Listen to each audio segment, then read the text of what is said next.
Greetings and welcome back to the course on CYSA, Cybersecurity Analyst Plus. Today we're going to be covering the use of threat intelligence, and this goes towards Domain 1 and Domain 3 for threat and vulnerability management, as well as security operations and monitoring. So let's get into it. It's a pretty short lecture today. We'll talk a little bit about threat intelligence and why we use it, how we use it, what's important about it. Um, so introducing it, what is it? Well, data and information about adversaries. So the more that we are armed with information regarding who is going to attack us or who could potentially attack us, the better off we will be to defend against them. What are their motivations, capabilities, what tools do they use? Why do they want our data? Why we need threat intelligence? Basically, well, the more you know, the better off you are. And this is how we as security professionals fully understand threats in order to prevent them. So there are three different types or three different levels of threat intelligence. There's strategic, tactical, and operational threat intelligence. Strategic is very high level, tactical is very useful, and operational is more day-to-day keyboard-esque, if you will. Two areas of sources to where we find threat intelligence. There's OSINT, open source intelligence, and this is acquired from publicly available information. Need to find reliable and up-to-date sources? Well, that's very easily done. Have you ever heard of Google dorking? If not, Google it, literally. But this is basically the way that attackers can gain information about their targets. So why is it important to us as defenders?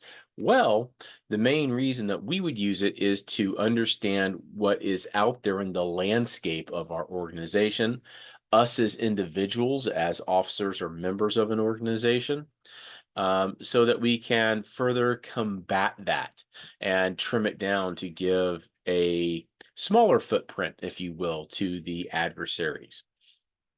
We can also find out information about adversaries in the same fashion. The beauty of open source intelligence is that it is open, it is free, it is not illegal to leverage because it is out on the internet and freely accessible. Then there's proprietary and closed source intelligence. So this would be confidential or secret.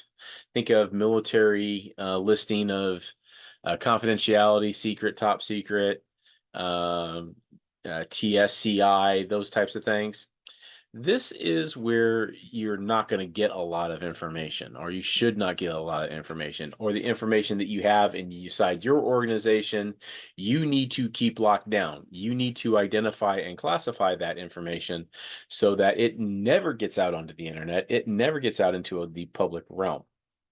So to do this, you have to perform your own information gathering, research, data collection tools, testing, analysis, etc. You should do this just as if you were doing a pen test, or maybe as part of a pen test to see what is out there about your organization. Well, that's the easy part. The harder part is then combating this and taking it off of the internet. That's the hard part. So, you can go to CySA.gov and find all kinds of information in regards to alerts, including alerts about potential adversaries, potential threats.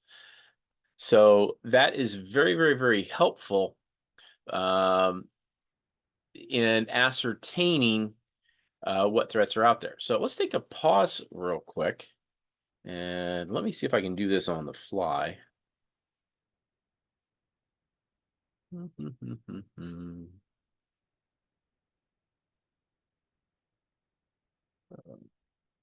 It's hard to see that URL on the screen.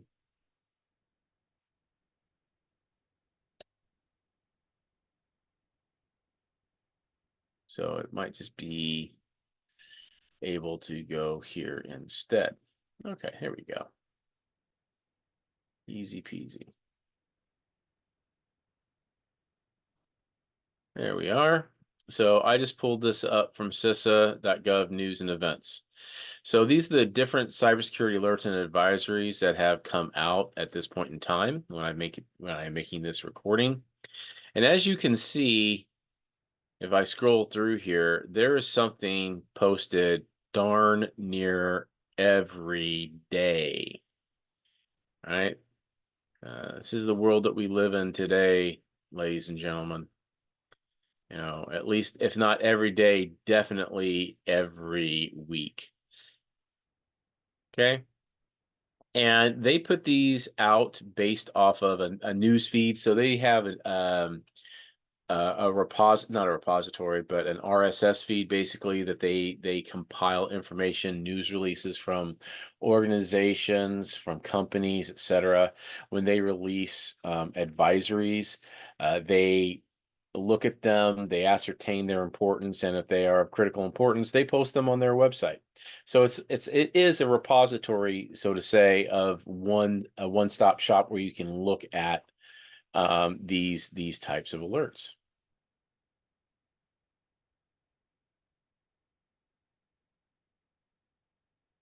There's a lot of good stuff in here too. So um, I would take a look at this and maybe put it in bookmark the page and go and look at it at least weekly to stay up to speed. Okay, so assessing threat intelligence is all about a process. So is it timely? Is it accurate? Is it relevant?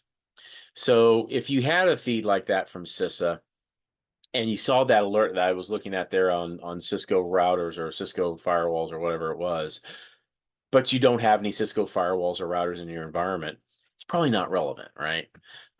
Whereas if you had something that came down on AWS Lambda and 85% of your organization is running AWS, you'd probably want to look into that.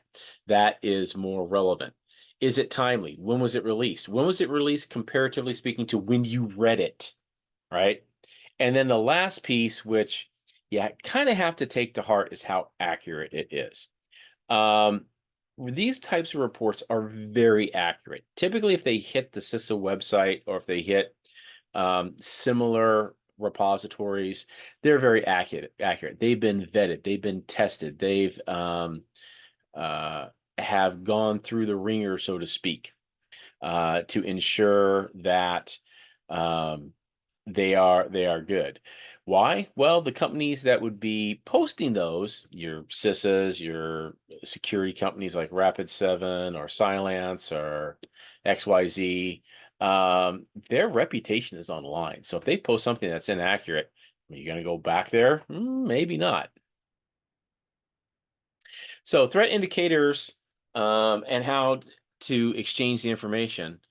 There are structured threat information expressions or sticks. This is an XML standard with 12 defined domains. There's trusted automated exchange of indicator information or TAXI.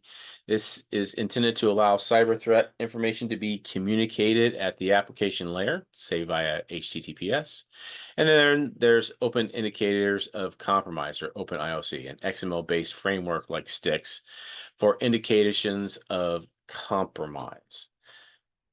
So this is just different types of exchanges where you can find out information about breaches.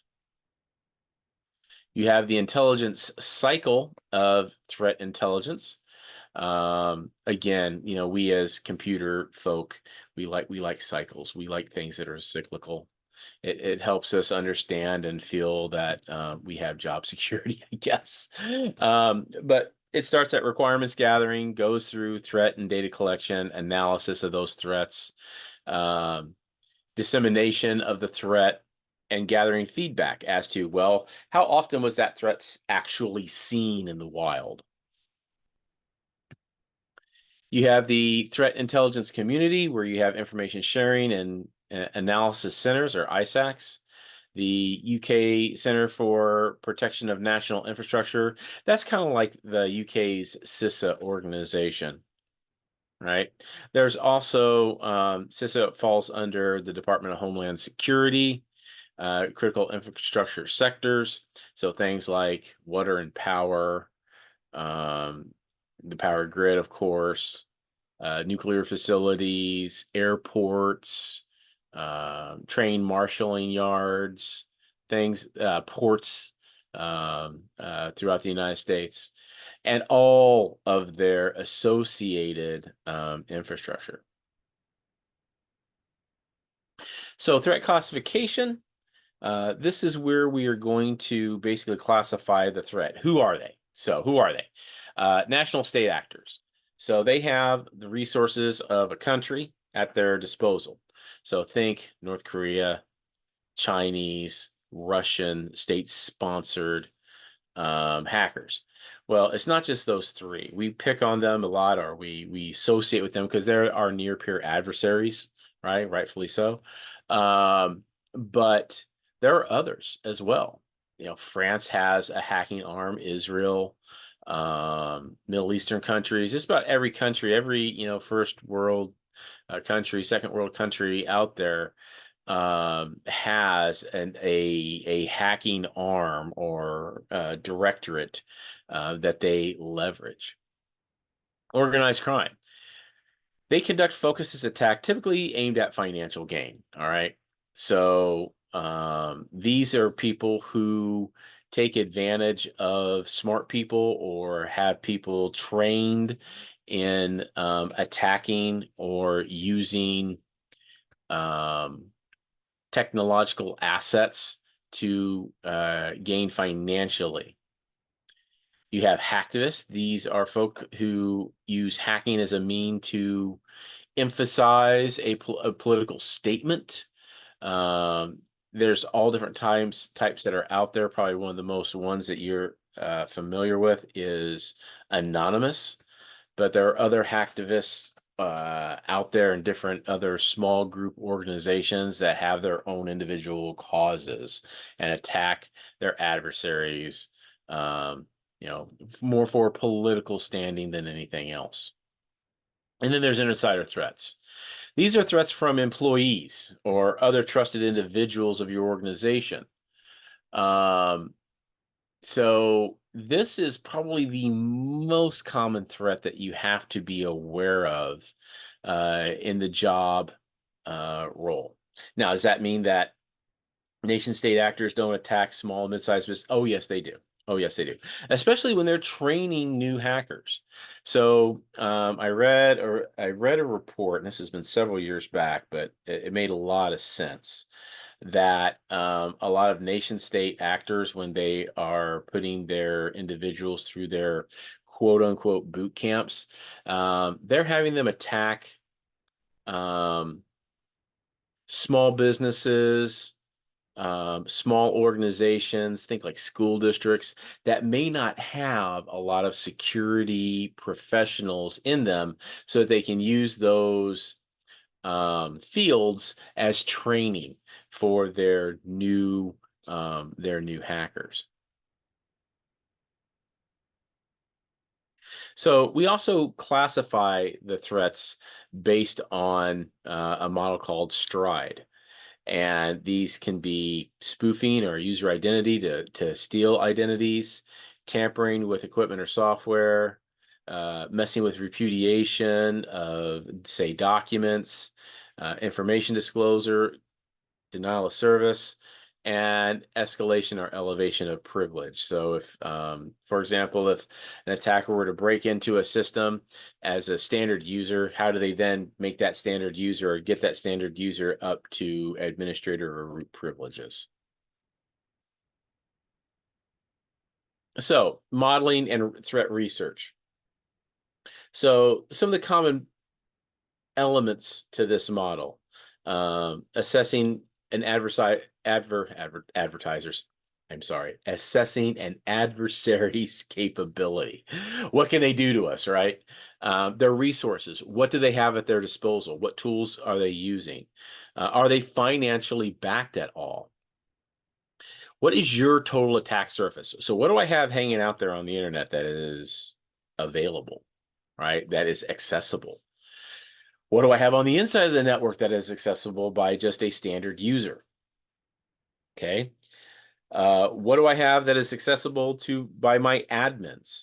So here we start to look at, especially in larger organizations, the compartmentalization of duties. All right, or what we typically call the separation of duties.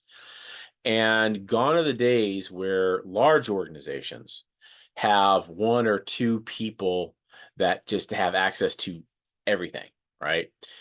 We typically now try to compartmentalize so we don't give too much control to any one or handful of individuals. We work in teams, especially if something has to get done within a network. We list out possible attack vectors, the means by which an attacker is going to gain access, right? Is it a web service? Is it a mail service? Is it a file transfer service, file sharing service? Um, if they were to gain access via this avenue or this approach, what's the impact if their attack was successful? What would they gain? What would they have access to? And then how could they use that access? What's the likelihood of that happening? Sound familiar from the last lecture when we talked about risk? Well, it's true. This is how we get to that risk quotient. Um, so we understand what the likelihood of success is. This is why we do pen testing. This is why we do testing. This is why we understand what our threat level is. Okay. And then we go about to reduce that however we can.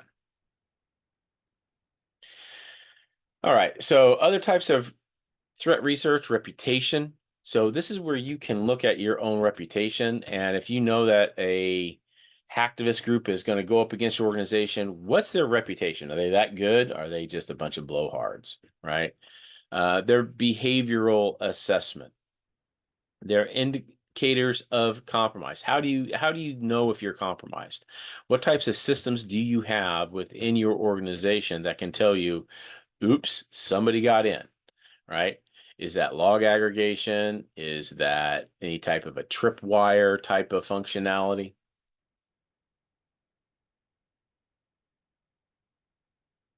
So we call this basically threat research and modeling. So modeling is very important. This is like one step under pen testing. So this is where we can actually look at um, how our organization is set up. We can go on to websites, which they give an example of here, and look at the reputation, say, of our domains, of our mail servers, of our IP networks, and we can see, hey, has anybody blacklisted us? Well, if we got blacklisted, why did we get blacklisted? What happened? Why is our reputation on the internet so low? You can start reverse engineering that and then look at, well, oh, geez, we have a botnet infestation that we didn't know about. Or we have a command and control server that's in a container on one of our web servers, or who knows what. But this is a good way, and it's very reactive. It's not proactive, but it is a good way to check. So if you go and you check these types of sites, and okay, well, there we go. We don't have anything like that. Give me 1 second. I think I have an example of that. 1 minute. Let me see if I can find this here.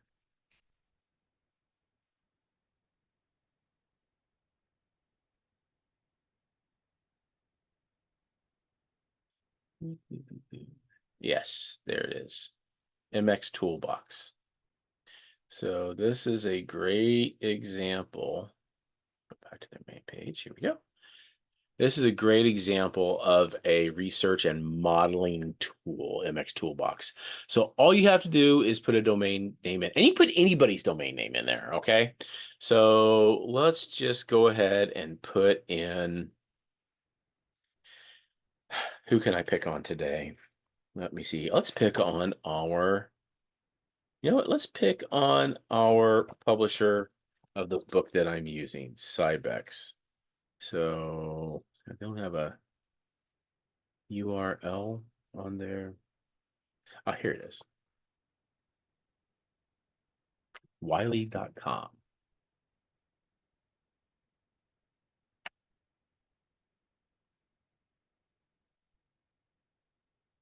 All right. So looks like they have a pretty good reputation. They have one little DMARC policy is not enabled. Okay. That's a warning. It's not like a red X. Red X's would be bad. All right. And it'll give you an entire printout uh, of what else you can do. So this, I'm just looking up their MX records, their mail records. I'm not doing any type of other lookup, although I could, right? Check a blacklist check here. So this goes through a whole range of listing of blacklist sites that are tracked, and you can see that they are green across the board. So that's a good thing. So yay, Wiley.com. Okay, but this is something that you can play around with, mxtoolbox.com, and they have a lot of different tools on here that you can check the reputation of websites. Let's go with cisco.com. They won't show up.